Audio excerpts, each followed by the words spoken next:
بسم اللہ الرحمن الرحیم۔ السلام علیکم۔ جیسے ہی کرونا وائرس نے اس دنیا کو اپنی لپیٹ میں لیا تو پھر لاک ڈاؤن کا تصور اس دنیا میں آیا اور اس سے بہت سے لوگوں کا معمول کا کام بہت زیادہ متاثر ہوا۔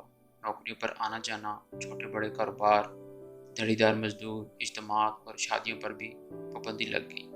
بہت سے لوگوں نے اپنی شادیاں طے کر رکھی تھیں اور شادی ہال بھی بک کیے ہوئے تھے، مگر لاک ڈاؤن کی وجہ سے اجتماعات پر پابندی لگ گئی اور بعد میں شادی کی تقریبات کو بھی منسوخ کرنا پڑا لوگوں کو۔ مگر کراچی میں ایک ایسی شادی ہوئی جس میں دلہے سادگی سے دلہن کو اپنے موٹر سائیکل پر لے گیا اور گھر میں کھانے کا جو انتظام کیا تھا اس میں بھی بہت محدود لوگ بلائے تھے۔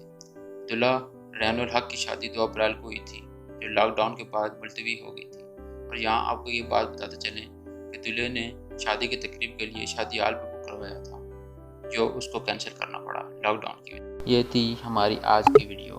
ہمارے چینل کو سبسکرائب کریں، لائک کریں، شیئر کریں اور سبسکرائب کرتے ہوئے بیل کے آئیکن کو جو گھنٹی ہے اس کو لازمی پریس کریں۔